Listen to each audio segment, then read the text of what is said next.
This is episode 2 of The Apocalypse. If you haven't seen episode 1, I highly recommend watching it first. You'll miss some of the backstory, character moments, and how our group ended up here. Trust me, it all hits harder when you've seen where it began. The sun was low, sky painted in that sickly orange, the kind you only get after the World S already gone. The Humvee rumbled through back roads and half-collapsed intersections, windows boarded, lawns overgrown, dead silence in every direction. No birds, no cars, no normal. Pamela sat beside me in the back seat, hands folded in her lap. She turned to me and whispered, "Do you think she's still alive?" I didn't answer right away. The Humvee rattled over a pothole. Then I said, "I don't know." Her voice was soft. "Your mom, you talk about her a lot." I nodded barely. "She's everything. My dad died when I was 11. Heart thing, just me and her since." I stared at the back of Garen's head, watching the way he scanned the road constantly like something was always about to move. She's the strongest person I know, kind, tough. She used to work 2 jobs and still made dinner every night. Never once yelled at me. My throat tightened. She deserved better than this. Pamela placed her hand over mine. Warm, steady. "We'll find her." Garen snorted up front. "You're lucky, kid." He didn't look back, just kept his eyes on the road. "My folks sent me to military school the second I hit 17. Said I was too angry, too loud. I was just a kid who needed a damn hug." He chuckled once, humorless. "Some people shouldn't be allowed to raise goldfish, let alone humans." Then his voice leveled out. "But your mom? Sounds like she did good by you. If she's alive, we'll take her with us. If not..." His eyes finally met mine in the rearview mirror. "You know what we have to do, right?" I nodded, didn't say a word. Rick spoke up. "We're here." We pulled onto my street. Everything looked wrong, like the world got tilted 5 degrees to the left and never corrected. Trash strewn across lawns. One of the neighbors' cars was upside down, the windshield caved in. My house stood at the end of the cul-de-sac, shutters flapping. Front door cracked open. Garen parked 2 houses down and turned off the engine. "All right, 2 teams," he pointed. "Me, Evan, and Rick take the front. Pamela, Maria, Chris, you go around back. No noise unless you're dying." He looked at each of us. "We don't shoot unless we have to. We use hand signals, clear room by room. We do this right, we walk out clean." He showed us 4 simple gestures: stop, clear, trouble, regroup. We all nodded. Then we moved. The air was heavy as we crept up the walkway. Every step felt like it echoed. The front door opened with a groan that sliced through the silence like a knife. Blood, on the floor, down the hall, a trail leading into the living room. Couch overturned, photos shattered, the smell hit next. Rot and vanilla. My mom's favorite candles, still burning. Rick held the door while we swept inside. Garen signaled, "Clear left." I moved right. A photo of me and Mom at the lake was face down. Glass cracked through my smile. Then, movement. Kitchen doorway. Fast. Rick didn't see it in time. I lunged forward, buried the crowbar into its neck as it reached for him. It went down hard. Not Mom. Not yet. We cleared the bottom floor. Then the stairs. Slow. 1 step at a time. Blood smeared on the banister. A low growl came from behind the bedroom door. Garen held a hand up. "Trouble." He looked at me. "Your call, kid." I stepped forward, opened the door, and froze. She stood in the middle of the room, her robe soaked red, hair tangled, eyes glassy. My mother, or what was left of her. She saw me, charged, but I didn't move. My hand didn't lift. The gun stayed at my side. I couldn't do it. Bang. The shot echoed through the hall. I stumbled back. She hit the floor, eyes still open. Pamela stood behind me, barrel still smoking. Her face was wet with tears. I dropped to my knees. The room spun. I don't remember falling to my knees. I just remember the sound. The body hitting the floor, and the silence that came after. "Mom." "No." It barely came out, just air and pain. I crawled forward on trembling hands, took her hand in mine. Still warm. Still hers. But gone. Behind me, Pamela stood frozen. Tears streamed down her cheeks. Her hands were still shaking from the shot. "I'm sorry, Evan, I didn't want to." I nodded, but I couldn't speak, so I cried. Garen stepped into the doorway behind us, followed by Rick. His voice was low, rough. "Fuck." He looked at Pamela, then at me. "Let's give them a minute." Rick nodded silently, backing away with him. Maria and Chris came up the stairs a moment later. They stopped just outside the room. Didn't say anything. They didn't have to. 15 minutes later, Garen was in the garage with Rick. "Split up, move fast." "Chris, Maria, you're on the key. Should be somewhere in here if Evan's memory holds." "Rick, grab whatever tools, gas cans, or supplies we can carry. We're not coming back here." He checked his watch. 15 minutes. We leave by then, or we don't leave. Out front, Pamela and I carried my mother's body out onto the lawn. We didn't talk, just moved carefully, gently, like it mattered, and it did. I found a shovel in the shed, started digging. The soil was hard, too dry, but I didn't stop. Pamela knelt beside the body, fixed my mother's hair, pulled the robe closed. No one asked her to. Eventually, the others gathered in silence, one by one. Maria set a small bouquet of dead flowers near the grave. Chris stood with his head bowed. Rick held his helmet in both hands. Even Garen stood with respect in his eyes.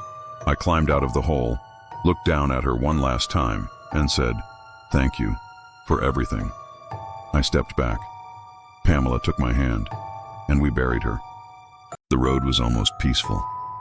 Trees blurred past the windows. Sunlight cut through broken clouds. And for the first time in days, there weren't any screams. The Humvee rattled over cracked pavement, but inside it was quiet.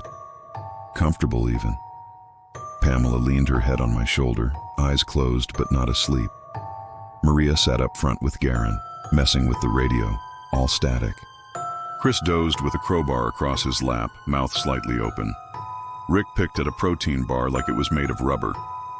"This seat has zero padding," Chris muttered without opening his eyes. "You're in a military-grade Humvee, not an Uber Black," Maria shot back. "I miss Uber," Rick sighed. I smiled, just for a second. Even Garen cracked a half grin behind the wheel. We rolled up on a daily stop gas station with a fishing shop attached. A few wrecked cars in the lot, windows mostly intact, no movement inside. Garen slowed the vehicle and stopped. "All right, gear up. This is a good time to test our little unit." He stepped out and cracked his knuckles. "If you've got a weapon, keep it tight. If you've got a brain, use it." He looked at me and Chris. "Time to see what we've got." We moved in pairs. Rick and Maria covered the left. Chris and I flanked right. Pamela stayed in the car, scanning with binoculars. Inside, we found only 3 zombies, one behind the register, 2 in the aisle, chewing through a half-eaten box of beef jerky. Garen didn't say a word, just tapped his chest twice. Signal. We moved like a team. Chris went high with the crowbar, snapped the first one's neck mid-lunge. I ducked under the second and drove my blade through its chin. Rick hesitated on the third. Maria stabbed it clean through the temple before it reached him. Silence. "Nice," Garen nodded. "Clean, fast, nobody panicked. That's what I like to see." We gathered supplies, flashlights, jerky, a stack of fishing lures, 2 solar-powered lanterns, and a pack of freeze-dried chili someone dared Rick to eat. He did, regretted it instantly. It tastes like dog food, soaked in betrayal. Back in the Humvee, we shared food and stories. Pamela played music from a saved playlist on her phone, soft acoustic stuff that made the moment feel less like the end of the world. Chris looked at me. "What did you want to be before all this?" I thought about it. Game designer, or maybe an animator. "Figures," he smirked. "You've got that stare at the screen for 12 hours vibe." Pamela smiled at me. "He'd be good. He's focused, when he's not crying and swinging crowbars." I gave her a look. "You literally shot my zombie mom." "And you're welcome." Even Garen laughed. "I was going to retire after this mission. Open a diner, real greasy stuff. Bacon that snaps. Maria turned in her seat. You don't look like the type to wear an apron. That's 'cause I wasn't gonna wear pants either. Everyone groaned. For a second, just a second, it felt like a road trip, not the apocalypse. The map was spread across the Humvee hood, corners held down by knives and canned beans. Garen ran a finger along the worn highway route. Standard way to the docks takes 2 days. If we stick to the interstates, we'll have to cross 3 major exits. Could be blockades. Could be worse.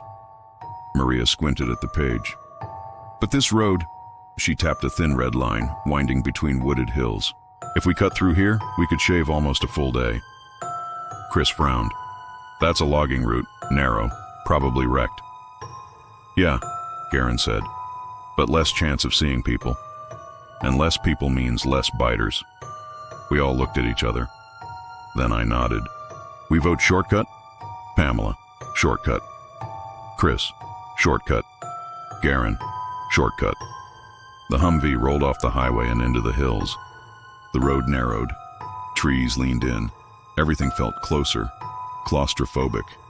The first sign of trouble was the smell. Burnt meat and wet soil. It clung to everything. Then the first body, then the second. Rick whispered, "This doesn't feel right." Before we could respond, movement. Behind the trees. Under the cars. Beside the broken fence line. Figures. Fast. Ambush! Garen shouted. Then they poured out. Dozens, maybe more. Their eyes burned white, mouths stretched unnaturally wide, teeth broken and blood-stained, hands scraped to the bone, fingers twisted backward. Some crawled on all fours like animals. Others sprinted like they'd forgotten what pain felt like. The first one hit the side of the Humvee, hard. Another launched itself at the windshield, spider-webbed the glass. Chris kicked open his door, swung his crowbar, skull cracked. Blood sprayed across the seat. I rolled out and fired twice, missed. The third hit me in the ribs. We hit the dirt together, rolling. Its breath was hot and foul and wet in my face. I shoved my arm between its jaws just before it bit down. Pain exploded in my shoulder. I reached with my free hand. Gun, press, bang, blood, everywhere. Maria was on the roof, spear in hand, stabbing down. Rick was pinned against the back bumper. Pamela hacked at a crawler dragging itself toward him, blade catching on its shoulder. Too many. Too fast. Garen roared, emptied a mag into the tree line. Fall back to the vehicle! We tried. Then, the door slammed open. Rex. Bloody bandage still wrapped around his leg, barely standing. But in his arms, his machine gun. He screamed as he opened fire. A full belt, ripping through them like paper. Blood misted the air. Limbs flew. They dropped like dominoes. Garen turned, eyes wide. Rex, you crazy son of a... Get in the damn truck, Rex bellowed. We dove into the Humvee. Rex was last, still firing as Garen slammed the gas pedal. They chased for half a mile, then stopped. Silence again, only the engine and the smell of gunpowder. Rex leaned his head back, wheezing. Told you I wasn't dead yet. Night hit fast. The trees swallowed the last light of day, and the road turned to dirt. Chris spotted the abandoned ranger cabin first, half collapsed but hidden, enough for shelter. Garen made the call. We rest here, 2-man sweep. No fire, no noise. He nodded at me and Chris. You two go with the girls. Check the main floor. We'll cover from here. The cabin creaked with every step. The front porch was crooked. The roof sagged. Inside, it smelled like mildew and dust. Pamela scanned corners with a flashlight. Maria had her spear out, knuckles white. Cozy, Chris muttered, if you like horror movie death traps. I stepped into what used to be a living room. Fireplace, sofa with claw marks, antlers on the wall. Clear enough, I said. That's when the back door burst open. 3 men. Filthy. Grinning. One held a shotgun. Another had a bat with nails. The last just cracked his knuckles. No weapon, just bad intentions. Well, would you look at this? One said, licking his lips. He looked 50, maybe older. Beer gut under a torn biker vest. face lined with something worse than age. Kids playing house, with girls no less. His buddy laughed, showing brown teeth. Ain't had something that fresh since before the news stopped broadcasting. The third one sneered at Pamela and Maria. Bet they scream pretty. Pamela stepped in front of me, blade low. Maria's face was stone. Chris didn't move, eyes locked on the guy with the bat. I clenched my fists. You don't want to do this, the one with the shotgun grinned. Oh, I think we do. Then, glass shattered. A flashbang hissed into the room. Boom! Everything went white. Then I heard the screaming. Not ours, theirs. Gunfire. 1, 2, clean, practiced. Rick came in first, rifle steady, muzzle smoking. Garen behind him, low and fast, knife in hand. Rex stumbled in last, machine gun dangling from his shoulder like an old friend. The shotgun guy tried to aim. Garen was faster, blade straight across the throat. He dropped like a sack of meat. Rick cracked the one with the bat across the head with the butt of his rifle. Surprise, asshole. The last one tried to grab Pamela. He didn't make it. Maria's spear caught him between the ribs. He didn't even scream, just gurgled. The room went still again, blood soaked into the rug. Chris exhaled hard. Dibs on not clearing buildings ever again. Rex sat on a chair that broke under him. 10 out of 10 landing, boys. Little rusty, but we still got it. Garen wiped his blade and looked at us. Next time, knock, and don't play house without backup. The blood was gone by sunset. We dragged the bodies out back, dumped them behind the cabin, covered them with broken tarps. Garen spat once on the ground. Trash belongs in the woods. Then he disappeared into the trees. Gonna set traps. Maybe bag us something edible. Rick and Rex took first watch. Rick up in the old attic window, Rex on the porch with his machine gun and a jug of water. Inside, the cabin finally felt safe, kind of. Chris and I helped the girls set up dinner. What little there was, a few cans, some jerky, and powdered soup that tasted like sadness. What is this even? Chris asked, poking the pan. Maria smirked. Protein stew, mystery meat edition. Pamela shrugged. You'll eat it and you'll like it. I stirred what looked like beans but smelled like cardboard. 5-star apocalypse cuisine. Chris pointed his spoon like a sword. Once society's rebuilt, I'm opening a restaurant called Survivor's Guilt. This'll be the special. Pamela bumped her shoulder into mine. You did good today. I looked at her, a little surprised. You stabbed a guy through the ribs. She smiled. You're still not bad backup. Our eyes lingered, just for a second. The kind that felt like it could mean something if the world wasn't ending. Maria noticed. Oh, are we having a moment? Chris leaned on the table. Should we leave, or are you two gonna kiss over the bean mush? Pamela threw a spoon at him, missed by inches. We all laughed, for real this time. Then, bang, door slammed open. We spun. Garen, blood on his hands, rifle over his shoulder, and dragging behind him, a deer.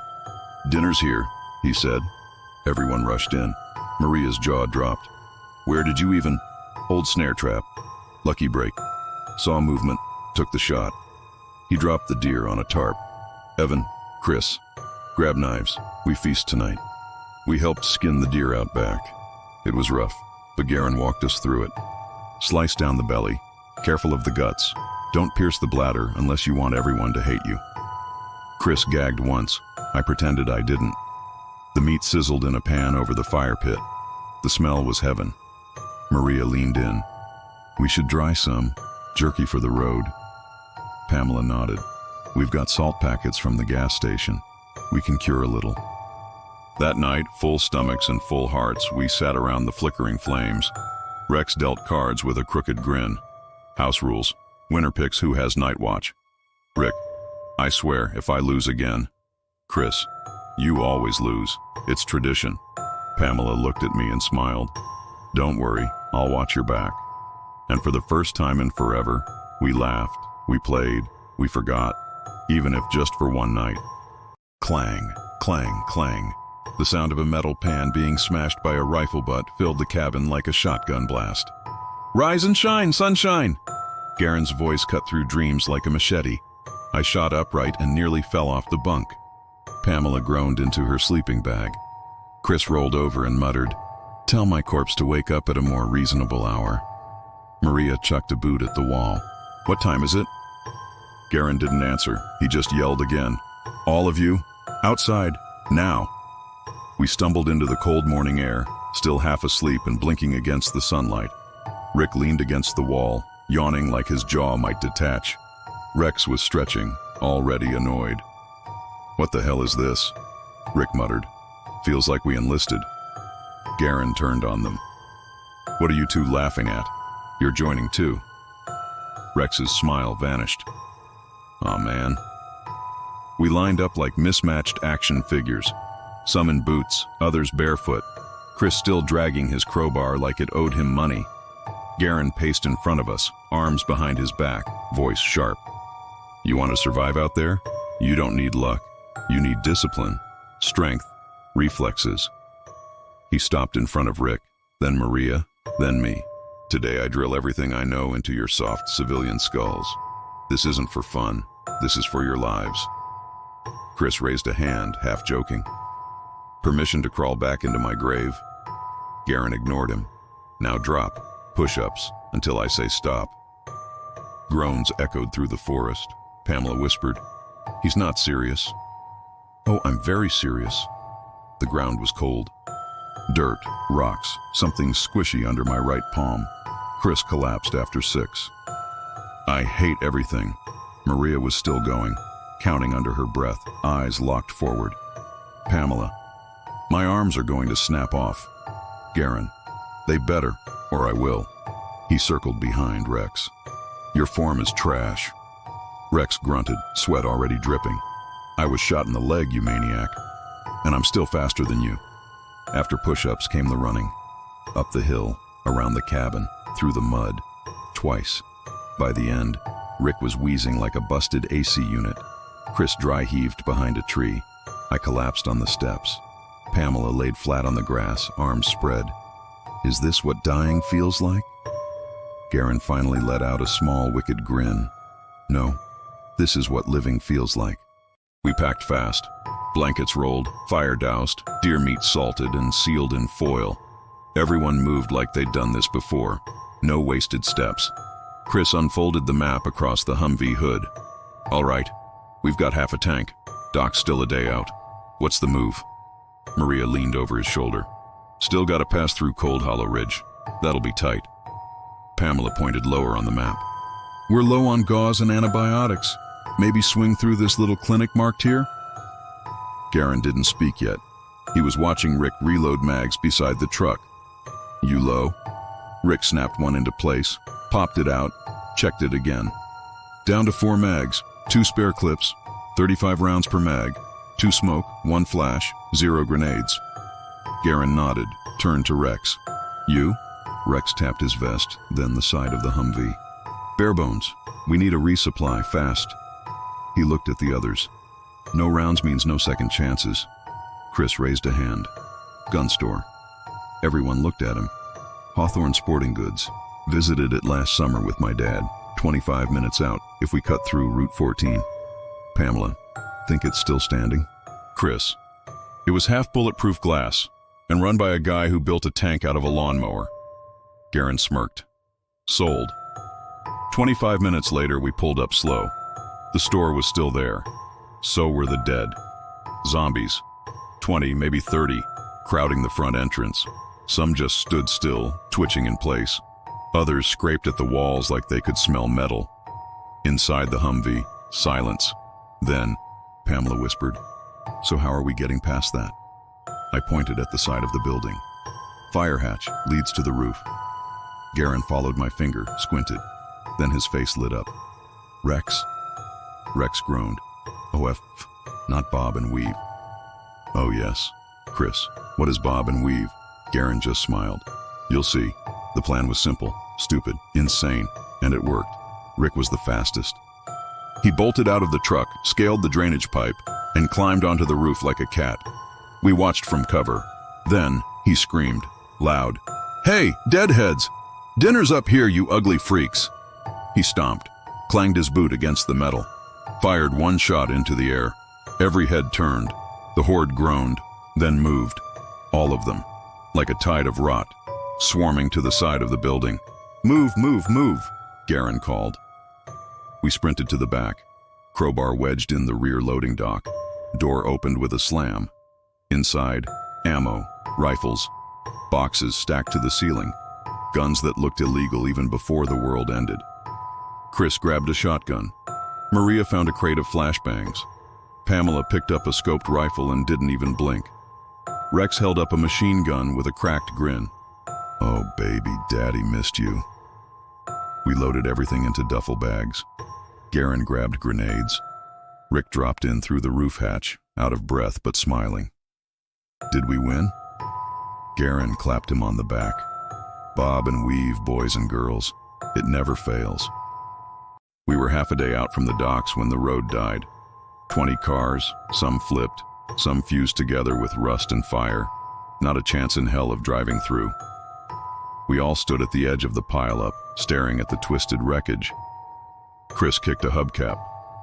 "Well, that's not happening." Maria looked down at the map, spread across the Humvee hood. "We could try circling. Route 6 loops around." Pamela shook her head. "Too far. That's a 2-hour detour. We don't have the gas." I leaned in, finger tracing a faded trail line. "Here, see this? That's an old Forest Service path. Cuts through the woods and links up near the cliffs above the harbor." Rick whistled. "You sure about that?" "Looks thin, unmarked." "It's there. I used to hike it with my mom when I was little." Everyone turned to Garen. He studied the tree line, then nodded. "All right, we move light. Gear on back, ammo accessible." He pulled his rifle forward, locked a silencer onto the barrel. "Put your suppressors on. No loud fire. We go quiet." He looked at Rick. "You lead. I'm in the rear. No one gets left behind." Rex adjusted his belt, sighed. "Never thought I'd say it, but I'm gonna miss the Humvee."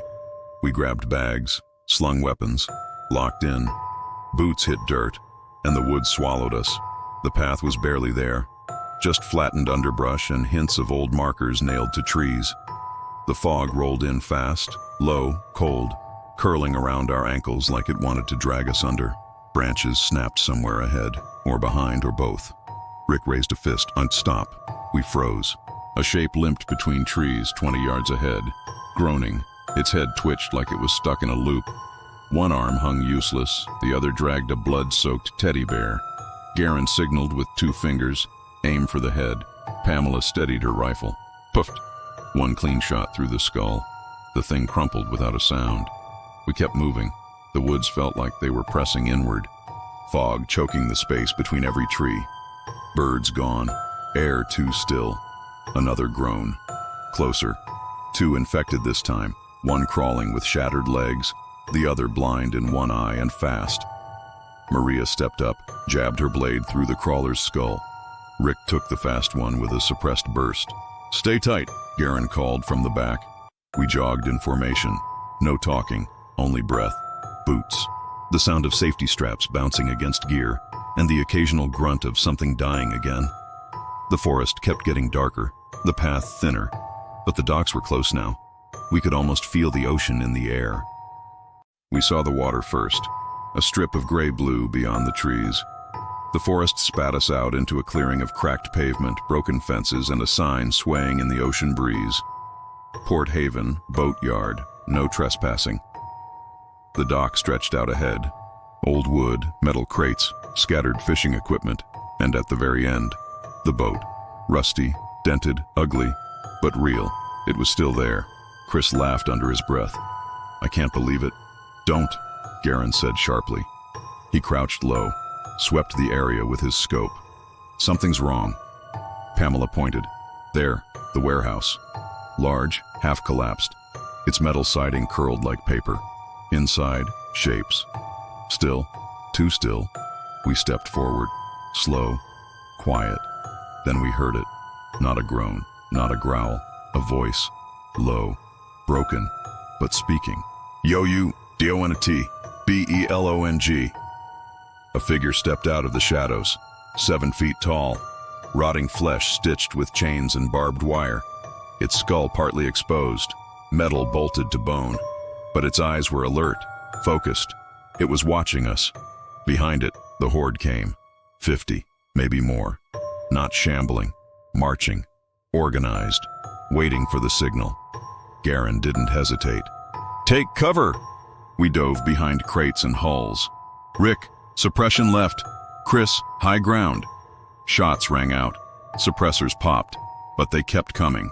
Fast, twitching, hungry. The tall one roared. Not mindless, a command. And the horde surged. Pamela fired. Headshot. Maria sliced one down, kicked another into the bay. Chris launched a grenade. Metal and fire filled the air. But it wasn't enough. They were too many. And the leader, it didn't flinch. It just watched. "We're surrounded," Rick shouted. "To the boat," Garen yelled. "Move." We sprinted. Bullets, blood, screams. Pamela fell. I grabbed her arm. Rex shoved 2 biters off his back with a fire axe. Garen was last, taking shots, covering every angle. The horde was on us. We hit the dock, feet pounding on rotted wood. The boat swayed, moored by a frayed rope. Chris jumped in first, started the engine. Maria threw supplies. Pamela and I climbed in next, barely. Rick covered us, then dove in. Garen ran, Rex behind him. The horde followed, 20 feet, 15. The leader was coming, silent, lumbering, eyes locked on us. Garen turned mid-run, tossed a grenade. "Surprise, freak show!" Boom! The dock shook. Water exploded into the air. Wood snapped like ribs breaking. Rex vaulted in. Garen leapt. The leader's hand caught his foot. Chains snapped tight. Garen twisted, aimed down. Blam! The creature's skull blew apart in a mist of rotten metal. It fell into the sea. Garen hit the deck, bleeding, breathless. Chris floored the throttle. The boat roared, and we disappeared into the fog. Behind us, the dock and the dead vanished. We were alive. Barely. This is the end of episode 2 of The Apocalypse. If you want more, hit like, subscribe, and turn on notifications. The next chapter is coming, and it only gets darker from here.